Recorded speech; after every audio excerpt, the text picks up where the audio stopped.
By and large, I'm known for my very serious books. And when I was writing a book of mine, which is there at the bookstore, that book is called No Guns at My Son's Funeral. And it was a very dark, heavy, difficult book. And when I'm writing a story, when I'm working on a novel, it's very, very hard to um, I sort of start living in a parallel world. I start living in the make believe world. And I become a very, very difficult person to live with.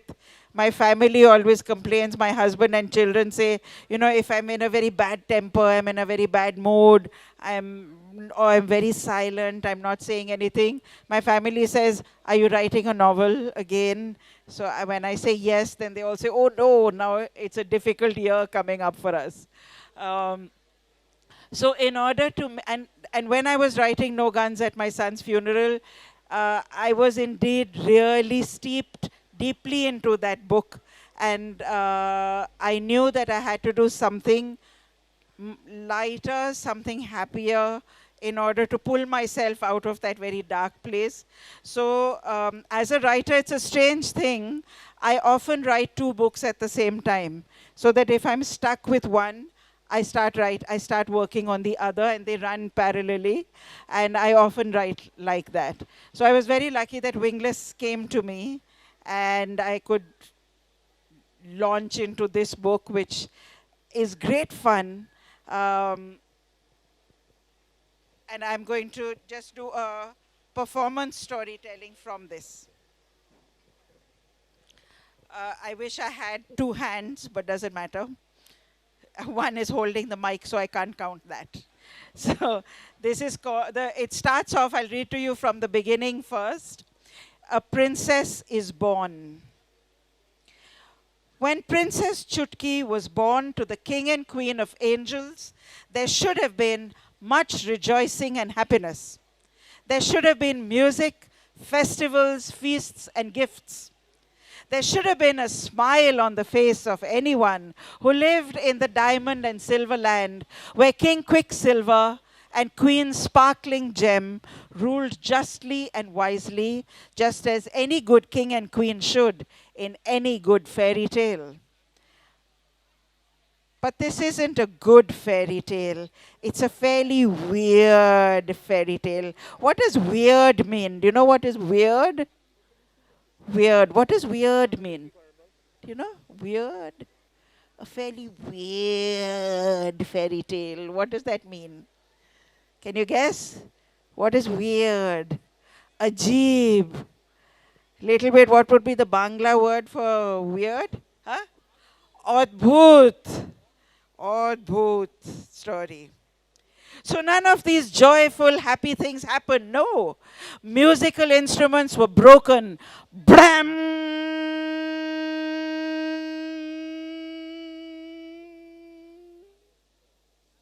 Festivals were banned. Feasts that cooks had been preparing for weeks and weeks were hidden away for Kukur and Bedal to feed on.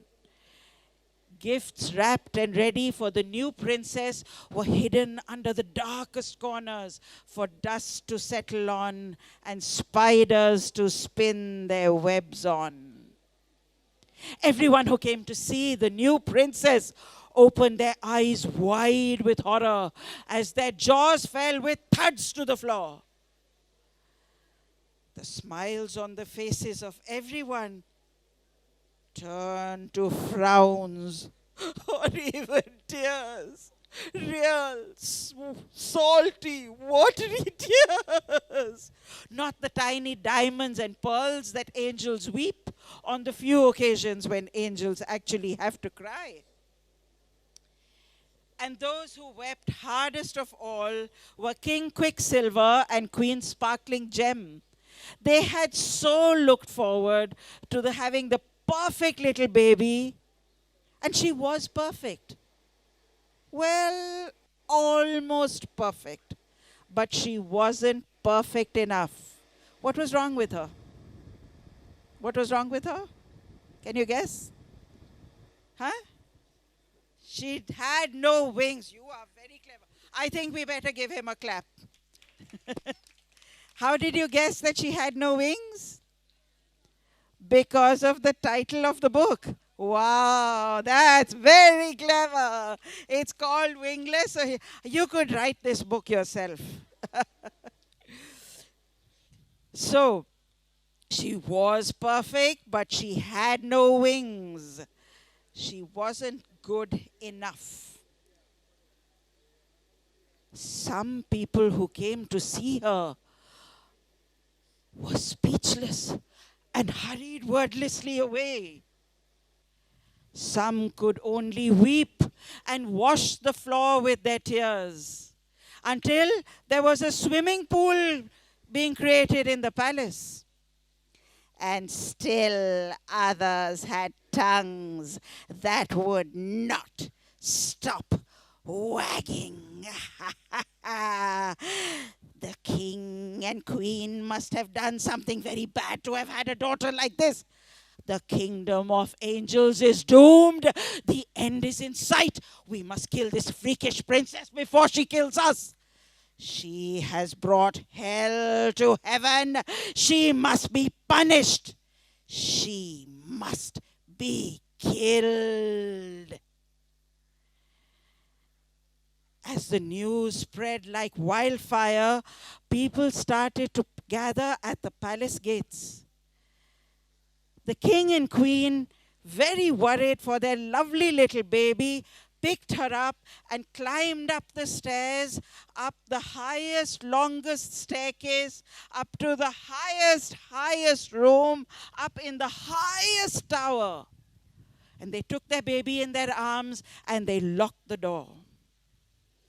As the news spread like wildfire, the wagging tongues grew louder and still louder, till all the kingdom was one big shout. Peace was shattered. Even the diamond domes of the palaces came cracking and tumbling down. And all the angels of the land were really angry.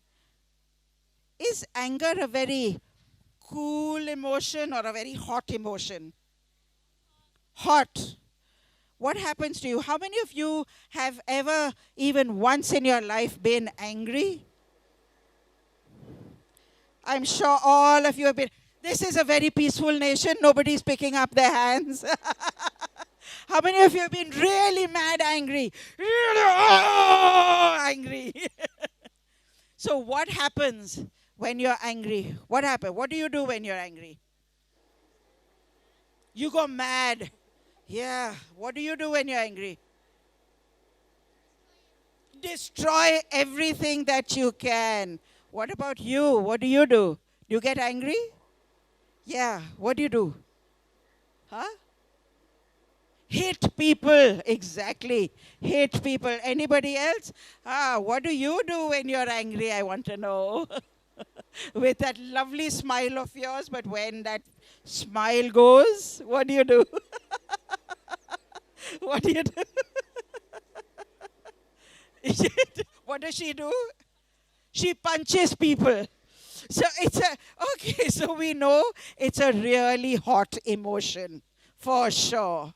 Now, can you imagine that all the angels are gathered in one place? So imagine all of Dhaka, all the people of Dhaka, all the people of Bangladesh, all the people of Asia, all the people of the world, all the people of the universe, all gathered together in one place, all hot and angry. Can you imagine climate change then? Global warming would be a thing that people wouldn't be able to ignore anymore.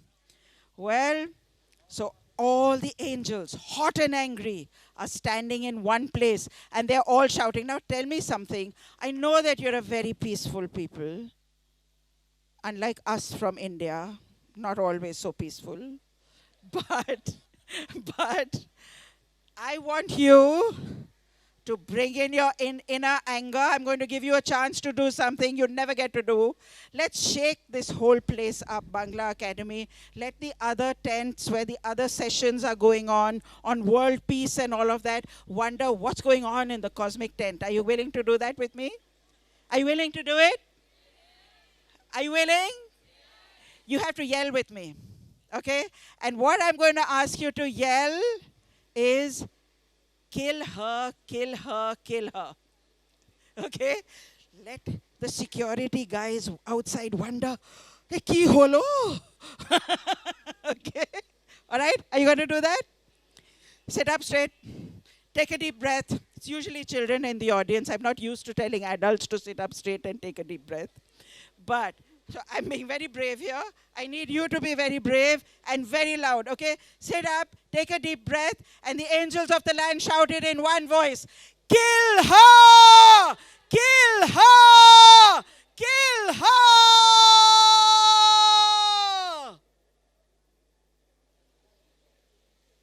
The king's face grew grey with worry. The queen's face grew white with fear. But the shouting wouldn't stop. And even the people standing outside Cosmic's tent were shouting. And what were they shouting? Kill her! Kill her! Kill her!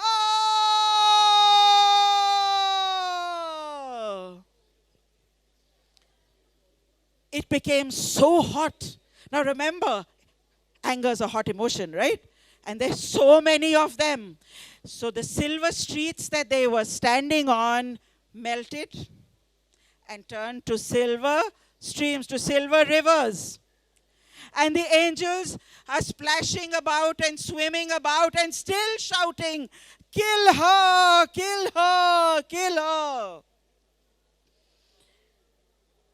King Quicksilver just didn't know what to do. I just don't know what to do, he said to his queen, whose face was now as white as a page on which not a word has been written. The queen said in a voice watery with tears, let's ask Nanima. Who is Nanima? Grandma. The queen's mother is Nanima, right? Let's ask Nanima.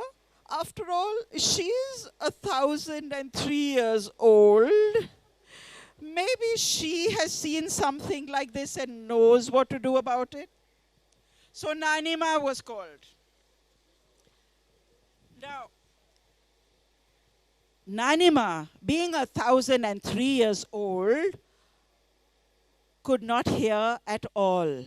So she hadn't heard the wagging tongues and shouting voices.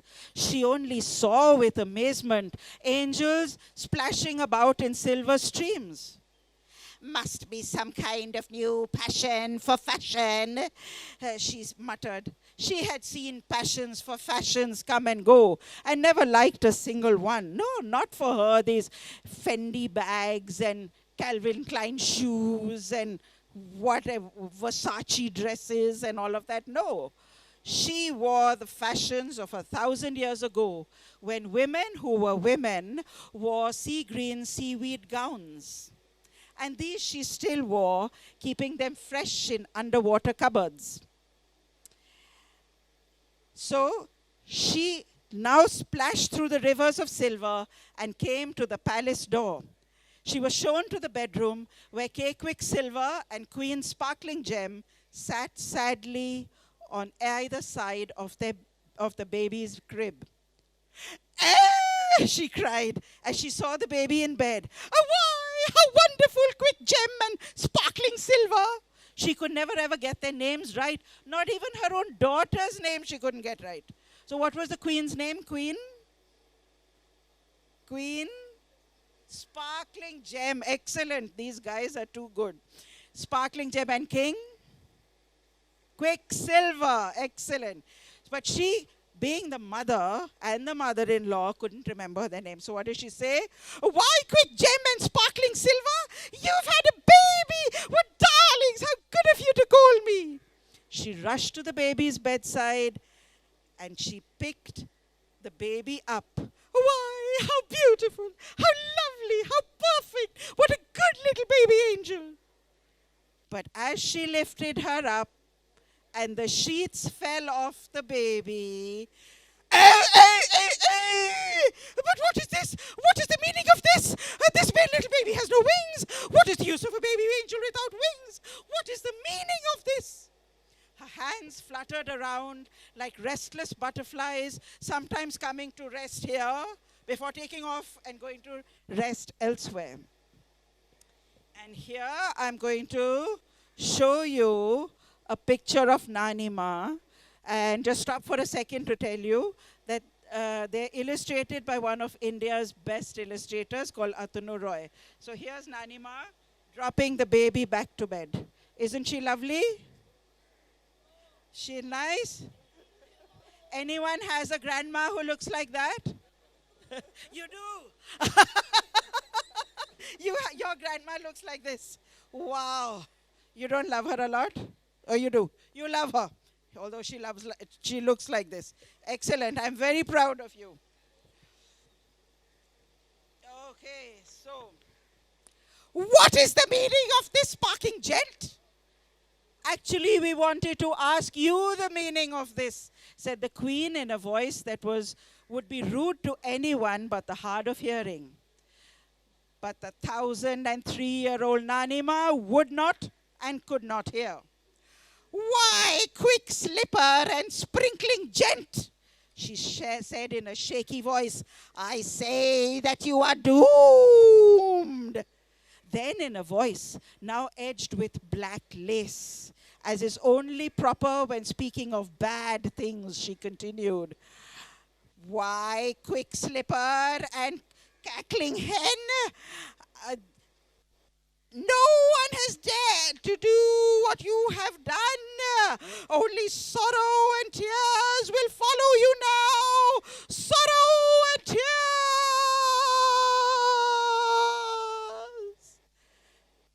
And like wind on a moonless night, she swept out of the palace, leaving only the stale, fishy smell of fish behind her. Why did she leave a smell of fish behind her? Do you remember? What? She wore seaweed gowns. Wonderful. I think she deserves a clap as well. She wore seaweed gowns, so of course she's had the smell of old seaweed behind her. Quack Slicker, I mean Quicksilver, what are we going to do? Asked the Queen in fear. I don't know, cackling hen. I just don't know. He didn't even realize what he had just called his wife. He called her a cackling hen, and she didn't even object. Through all of this, I must add that Princess Chutki was everything that a perfect little baby should be. She was giggling and laughing and smiling, not crying like some babies do. Let's call Dadima, suggested the king. After all, if Nanima hasn't seen anything like this in 1,003 years, maybe Nanima has. After all, she is. Shall I tell you how old she is? Hold your breath. She's even older than Nanima, who is 1,003 already. But Dadima is 2,000 years and 364 days old. So when is her birthday? When's her birthday? Huh? Before Christ. But when is her birthday? She is 2,000 years, 364 days old. When is her birthday? Tomorrow. Excellent. Tomorrow is her birthday. Why? 365 days, and that would make a year. Excellent. And so, even as the shouting from outside grew louder and still louder, Dadima was sent for. Now, who is Dadima? Whose mother? King, Baba. The king's mother was Dadima. Now, Dadima, being almost 1,000 years older than Nanima, she couldn't hear either, but she couldn't see either. So she had not heard or seen all this rubbish that was happening outside the palace. So she merely swam. Why did she swim? Because the roads are no longer roads but rivers, right? So she swam, and she was a great swimmer. Although she was really very old, she was still a very good swimmer.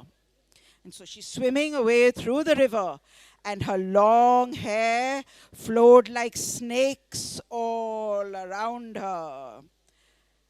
She wore her hair long, which was just as well because she wore nothing else. She wore no clothes because her hair was so long and so thick that she didn't need to wear clothes. She only wore her hair. So she looked quite a sight as she emerged, all dripping silver and flowing hair, as she marched through the palace. She was brought in, and she stood between the weeping parents. The king put her hands onto the baby. So, because remember, she can't see, she can't hear. A baby! Boomed the lady in a voice that shook the already cracking and crumbling domes of the forest, of the palace. Oh, why, son, well done, he said, slapping the queen hard on her back. She couldn't tell that it was not the king, it was the queen. Why, son, well done. This sent the poor queen into a long and lasting coughing fit. But Dadima didn't notice, and she grabbed the baby bottom side up into her arms. She picked the baby up by her bottom, and she feels the baby's bottom lovingly. My, what a smooth face this baby has. But for goodness sakes, where are its eyes? Where is its nose? For goodness sakes, this baby has no ears. And little Princess Chutki, her bottom being tickled like that, was giggling and squealing away. Well, the king and queen managed to smile for the first time since their baby was born. Quicksilver quickly turned the baby right side up so that the grandmother could examine her more correctly. Oh, said Dadima, embarrassed, realizing her mistake. Thank you, my sweet daughter-in-law. And here she kissed the king on both his cheeks. My, how rough your face has become, daughter-in-law. Don't tell me you've taken to shaving. Well, the king withdrew his face hurriedly so that the grandmother could examine the baby more correctly. Sure enough, soon enough, she too let out a bellow like an enraged bull. Look here! There's something missing. Do you realize that this is an angel baby without wings? Do you know that an angel baby must always, but always have babies with wings, son? And here she caught hold of the queen's ear, and she shook her so hard that soon the queen was flying like a helicopter above the head of the Dadima. Pretty soon, Dadima, whose arm got tired, dropped the queen on the floor, and then in walking said, "Oh, what is this bundle of dhobi clothes doing in the middle of the floor? Really, queen, you just don't know how to live like a queen. Daughter-in-law, this is terrible. Here, catch." And she threw the baby back to the parents. And she took a dive out of the window. Why did she dive? Because there's a river below. And she's a great swimmer, remember? But remember that this was the highest tower up the highest staircase. And here comes Dadima.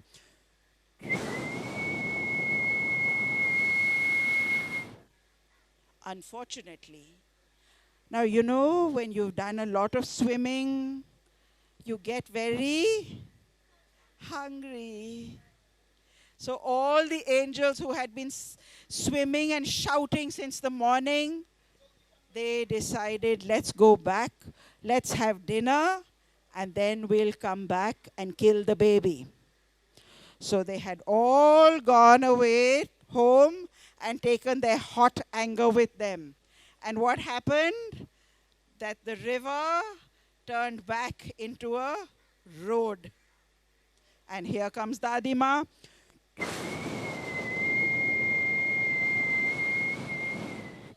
Third!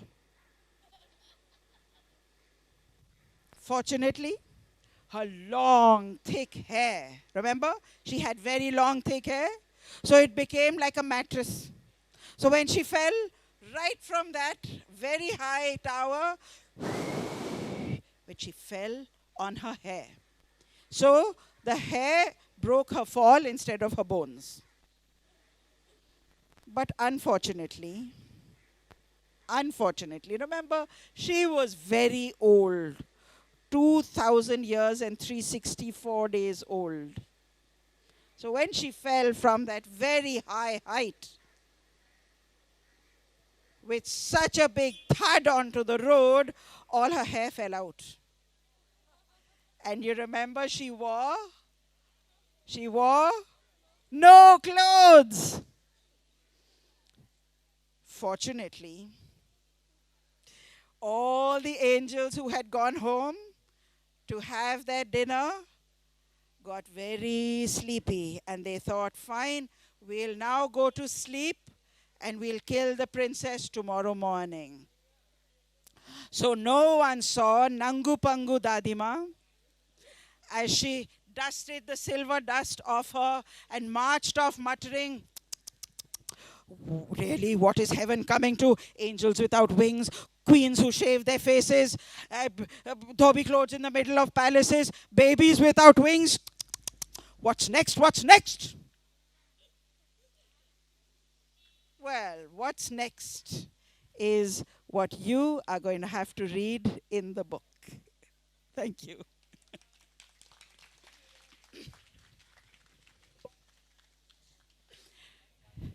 And really, I got the idea of this book because I wanted to write a book on disability. But as I told you before, that I was writing a very dark book, a very heavy book. And I didn't want to write another heavy book on disability. I wanted to write a funny book. How do you write a funny book about disability without being flippant, without being casual about that? And so the idea of Wingless came to me literally one night, and I grabbed the story and captured it and wrote it.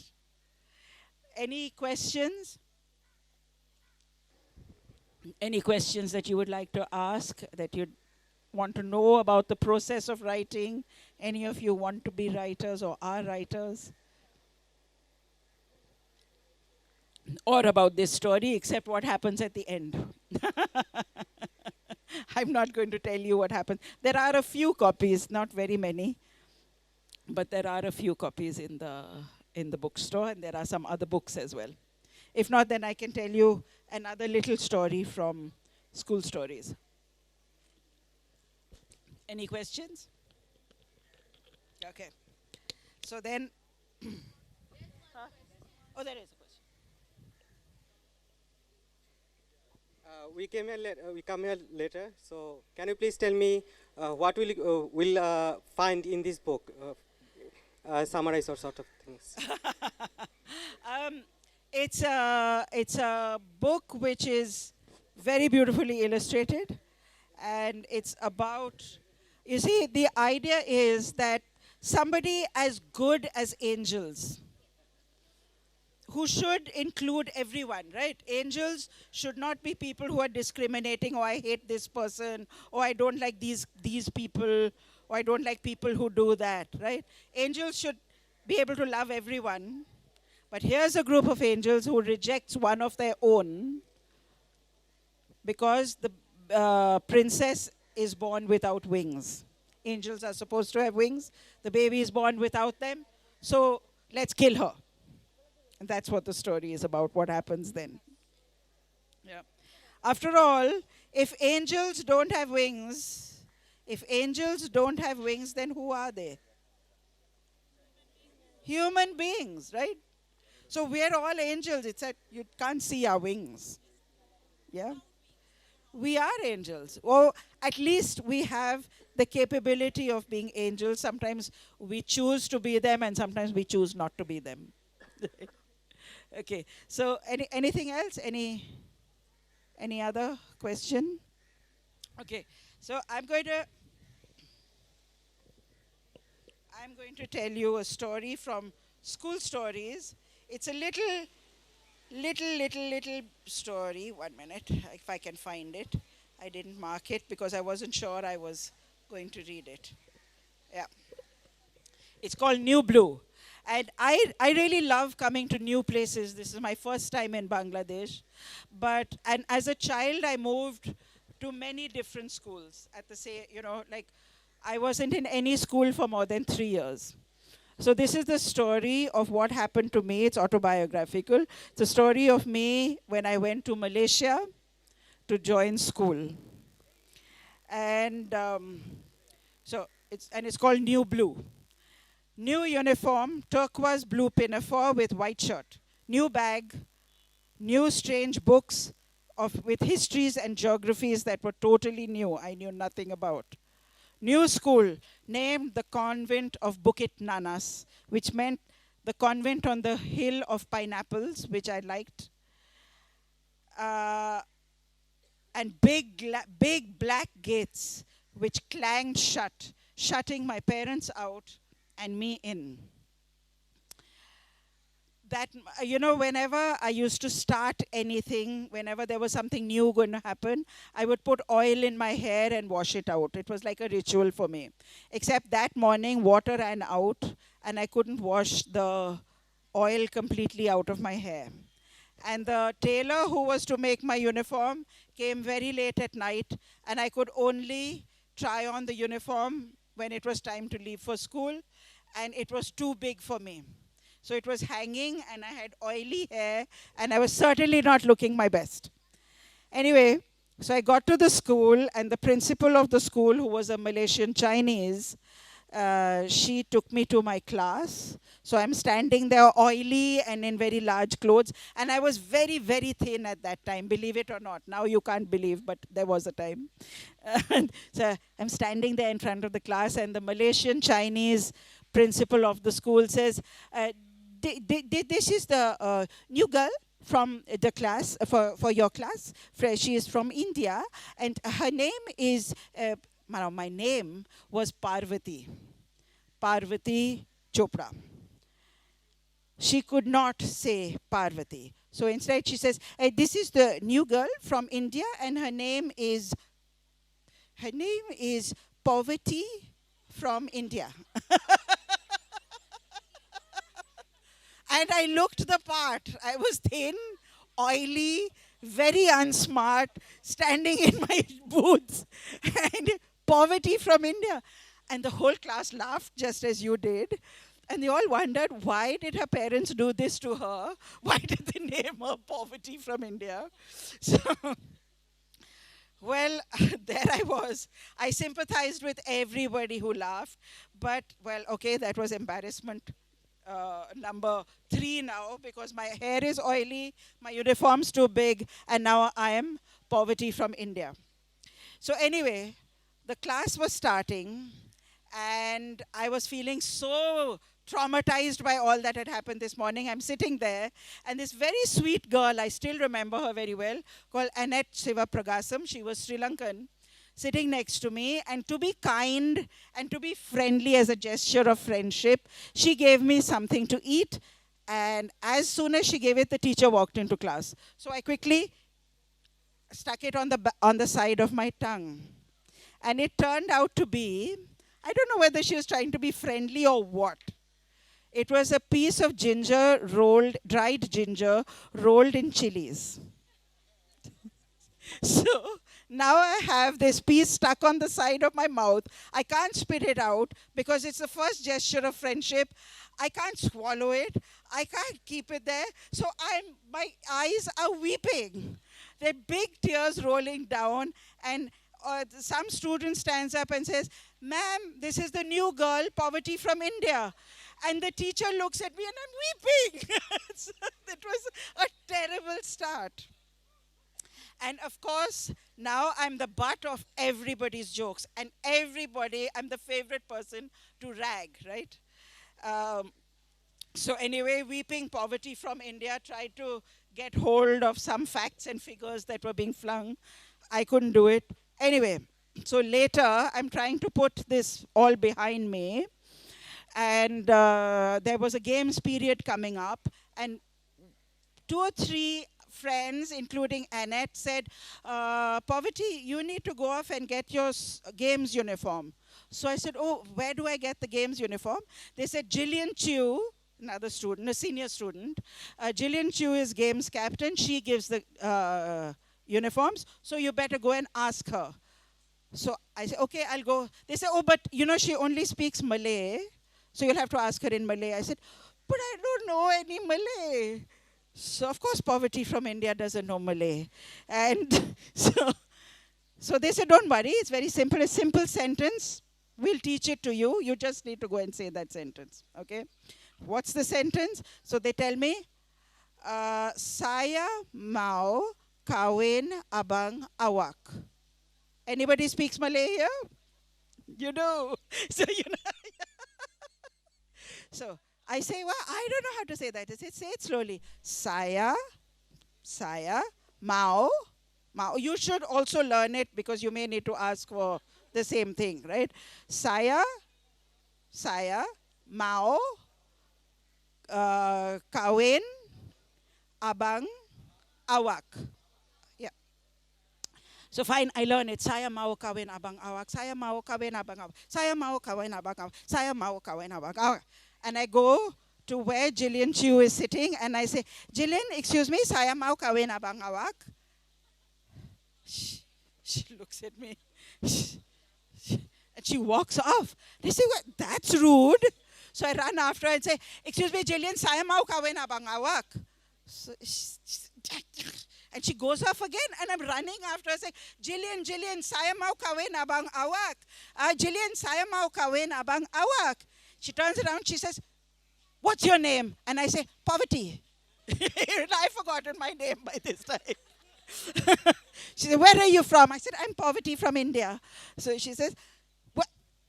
Do you know what you're saying? I said, yes, I'm saying saya mau kawin abang awak. Do you know what it means? Yeah, it means I want a games uniform. She said, no, you're saying, can I marry your elder brother? So she says, yes, that's what. She said, who told you to say this? And I turn around and there's my whole class laughing their guts out at the fool that they've made of me. And then she says, oh, no, don't worry. It's a joke that they're constantly playing on me also. And so after all those embarrassments and all, believe it or not, I finally dropped the name Parvati. I became Paro. And now I'm Paro Anand. And it was a great school and I had great fun. And because, you know, somebody asked in my earlier session this morning, which was very serious and all that, saying that what is happiness? And I said, happiness is being able to accept embarrassments one after the other and just laughing about it. Thank you. Okay, questions? Anything? I'm supposed to keep 10 minutes for questions, so you better ask them. Yep. How did you deal with Oh, your... wait. How did you... Just a second. Okay, There's- okay. Just 1 second. Okay, I'll repeat the question, so let it. Oh, sorry. So I'll just come back to you. Yeah. No, I just got in here right now, so I'm a teacher myself. And your book, Wingless, is... Can you just tell me a little bit about it? Okay. And also, what prompted you to be a children's author? I'm assuming you're a children's author. Right. Yes. I write for children and young adults, as well as adults. I do write for adults as well. I have one book which is for women in their 80s. Women in their 80s. So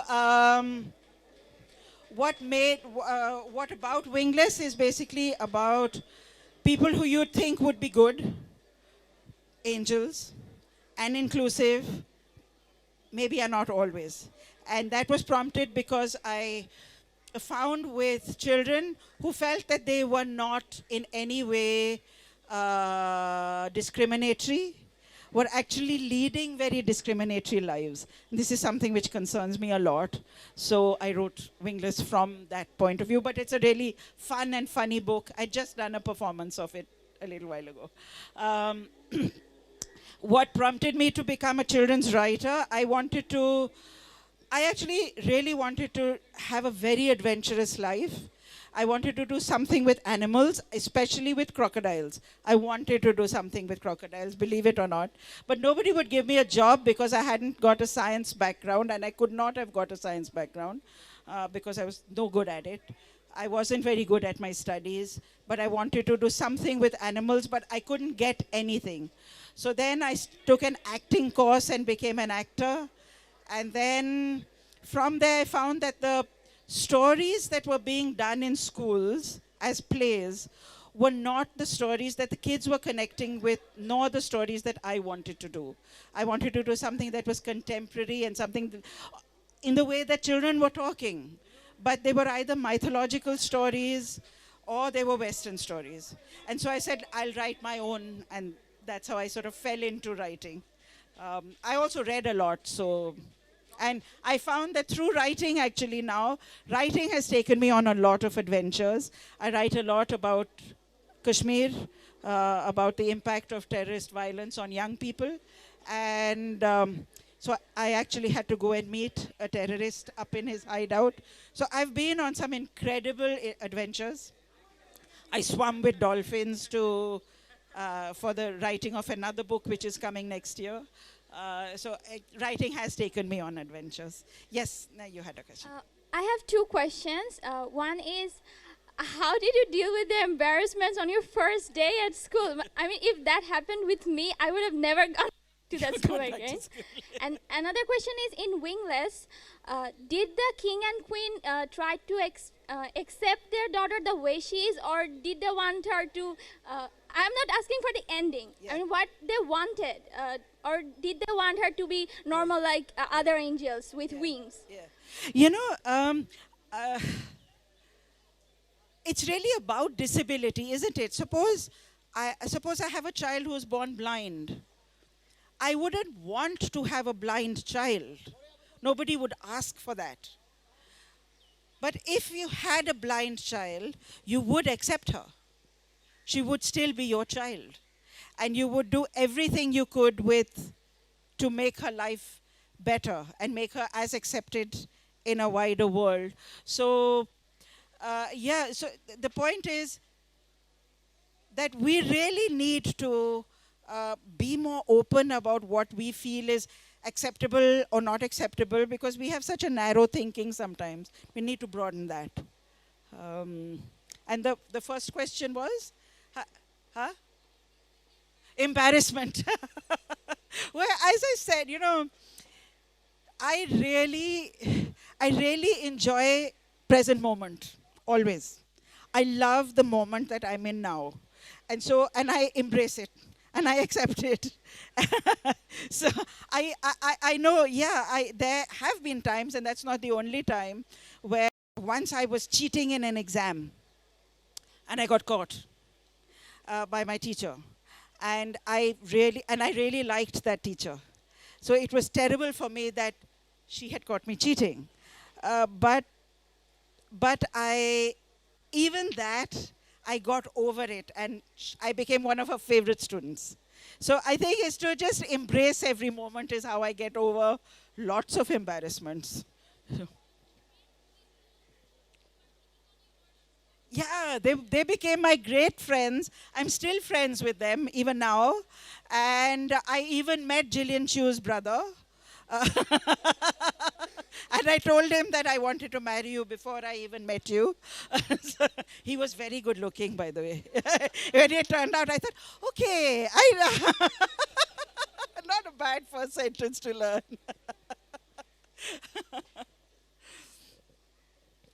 Yeah. She asked first. Huh?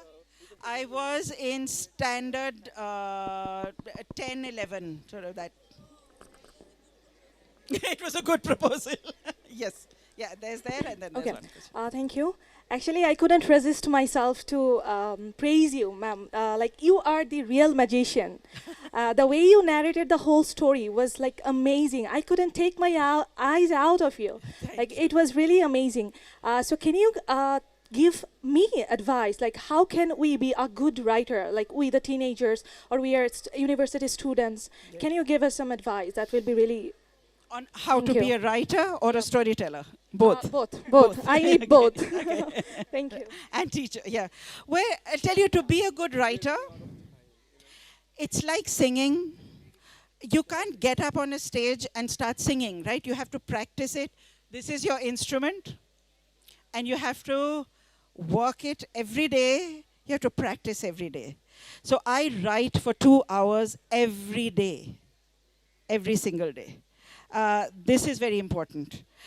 Read a lot, also very important. The more you read, the better the writer you're going to be.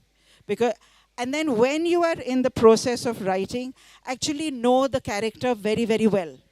If I could tell you everything about the kind of person Princess Chutki was, the music she liked, the clothes she liked to wear. Was she, like, when she walked into a room, did she walk in like this or did she walk in like this?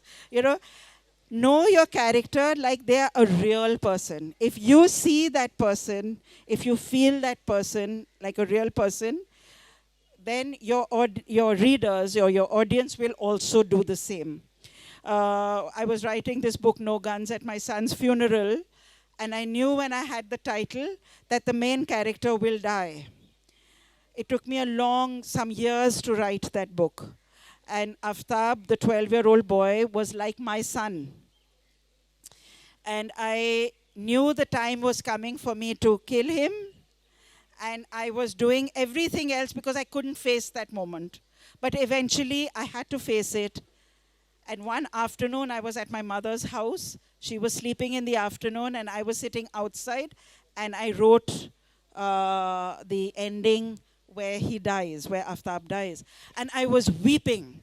So my mother came out, and she said, "Why are you crying?" And I said, "Aftab died." And she said, "Who's Aftab?" And I said, "He's the character from my book." And she smacked me. She really hit me. Because she said, "You're always giving me such a fright." But for me, it was no less than a real child's death. Because that's how closely I felt him. So that's one. So as a storyteller, and I teach teachers to tell stories, is don't be embarrassed. Forget, when you were laughing, you were not laughing at Paro Anand, right? You were laughing at the Nanima or the Dadima, the Nangu Pangu Dadima and all of that. That's what you're laughing at. You're not laughing at me, you're laughing with me. And I have been to schools where I'm trying to make the kids laugh by telling them a story, and the teacher with a ruler is hitting them on their legs and saying, "Don't laugh, don't laugh, don't laugh." And I'm saying, please let them laugh. So yeah, lose yourself, both for writing and for storytelling. The short answer is lose yourself in your story. Yeah. There was one more question here. Yeah. What inspired you to write about disability? Is there any specific event that actually inspired you to write? It was actually not necessarily disability. There was, in a school that I was teaching in, a Korean student came, and the children all started calling him Pan Face. Pan Face, because his face was flatter, didn't have the features the way the rest of them had. And there was a child with a disability who said that he was very lonely, he had no friends. And it was always assumed that because he has a disability, he doesn't even want to play basketball. But he really wanted to play basketball. So it's just, as I said earlier, that it's, little threads that come into you, and they don't immediately become a story. They just stay inside you, and they cook there. It's like a khichdi, it's like a biryani. It's cooking slowly, and slowly.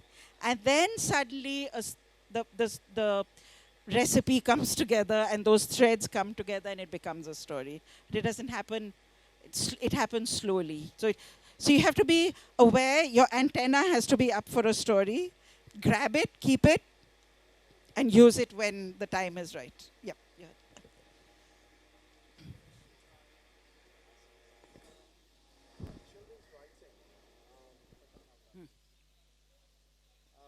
I have two daughters. One of them answered one of your questions.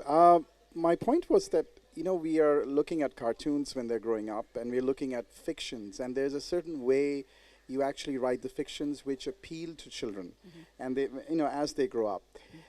It's just a thought that, is there something in non-fiction that's now coming about where there is a way that actually you get into the children to actually understand certain facts and figures of life? The storytelling is a beautiful thing because it appeals in a certain way where the children really get to know things while they're growing up. But do you see that also non-fictions nowadays are kind of coming that route, and maybe there are some ways that that's happening? Because sometimes children are also interested in going out of their storytelling mold and saying that, look, Dad, what is it's common. I'm not a. It's a really good question which I've been asking as well. I don't write non-fiction. I don't read non-fiction much either, because I really love the world of fiction and story. But I recently, in the Bhutan festival, I had a session with Lucy Hawking, who is the daughter of Stephen Hawking, and she, Lucy and Stephen Hawking together. I was in conversation with her, so I had to read her books, where she talks about cosmology and the universe in a story format. So there's story and thing sort of mixed up together. And I think it's a really good series for children to read. You can get them on Amazon. But they received a lot of criticism. And people said that Stephen Hawking at least should have known better. That, where does the fantasy end and where does the science start? And you would confuse the children. Children are not idiots. They know the difference. They know that you can't jump onto a star. They know that. Even your very young daughters know that. So let's trust them. And let's give them a mix of that which sort of brings the world of science in a format which is so great to read, so easy and exciting to read. It reads like an adventure, and it's about the universe out there, which is something that I have never grasped before the way I grasped through reading those books. Yes, there's one more question there. Okay.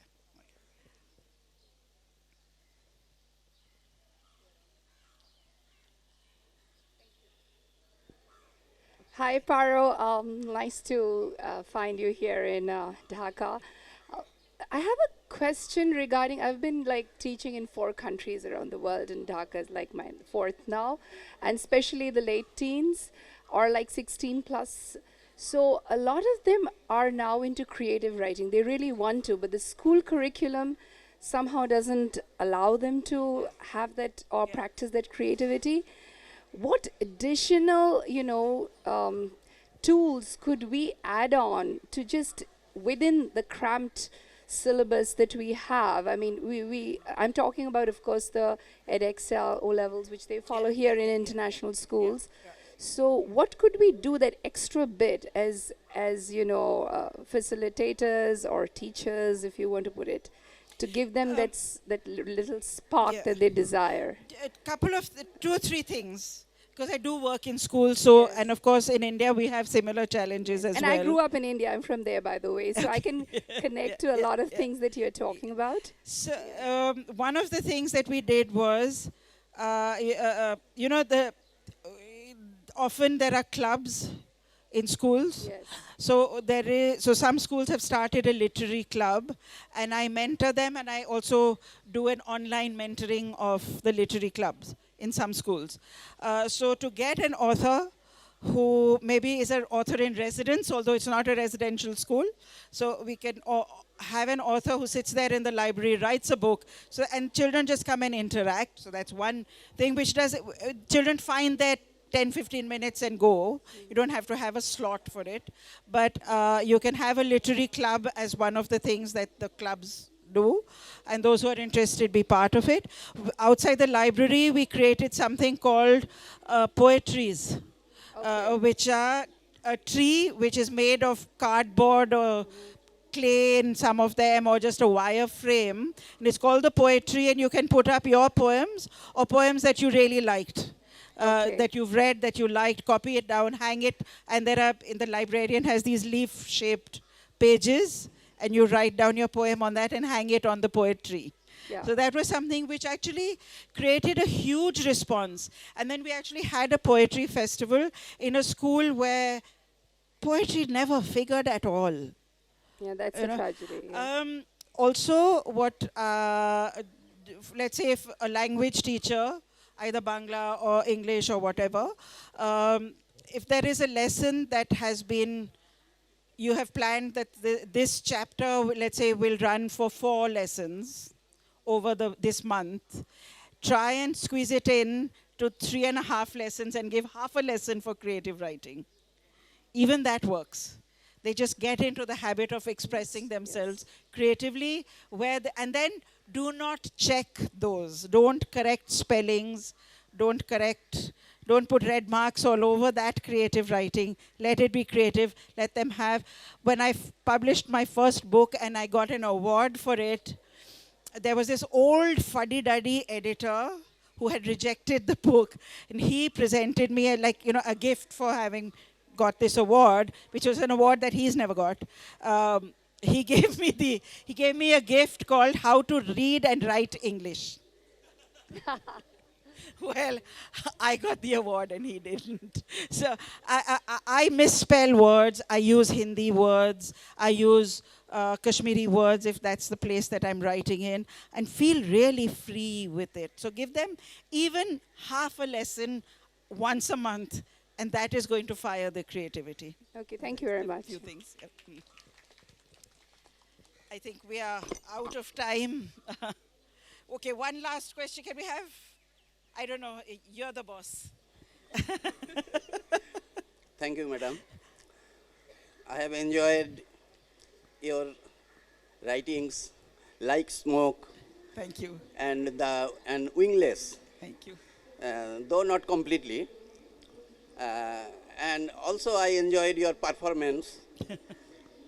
Thank you so much. I wish to know if these books has been written especially for the children, young ages, or is it for all the general readers? Actually, I don't completely agree with age grouping. I'm not, although publishers need to do it, I personally feel that I love to read a picture book for children. I love it as much as I love reading a big thick book for an adult general audience. So I would love for my books to be read by a general audience and children, and yes, some which are for an older age group are certainly not suitable for a younger age group. Let them read it, it doesn't matter. My daughter at 10 read a book which I afterwards thought she shouldn't have read, but she got out of it what she could at 10, and then she read it later at 16 and got something else out of it totally. So I think that everybody should read it. That would be great. Also, I wish to know if there any message you wish to deliver to these young ages in your book. See, I think that every story worth its salt, every story of worth says something of value. But if it's a moralizing story saying, this is the message I'm going to give to you, especially teenagers will say, I don't want it. Right? You have to learn to be this. I will not learn it. That's in the nature of being a teenager. So, yes, whatever it is that you're trying to say, Wingless is a fun book. But it is about being a more inclusive person. But the message is not rammed down the throat. And that I think is important. One last, do we have? Thank you. So I have been teaching in a government primary school in Bangladesh for an NGO actually. So my target is to eliminate or reduce the achievement gap between those students who are studying in higher achiever school like Scholastica or something like that, like O level or A level. But I'm teaching in a government primary school, and they have a very limited scope or access to those books, to these kind of books. So I am trying to teach them like some kind of books from Ladybird or something like that, so which are westernized books and which is not contextualized to our country or to the subcontinent. So what I found in my school or schools like mine, so they have very limited access to this kind of books, and the cost. This is very costly. So is there any scope to work for these children? Actually, this is the largest portion of children in our country or in the subcontinent as well. They are actually discriminated from getting these kind of books. So can you work for these children so they can have this access? I certainly do work with children who have very little access to books. And I don't know, I mean, everybody can only put one drop into the ocean, but here's my drop into that ocean. Thank you. Thank you so much.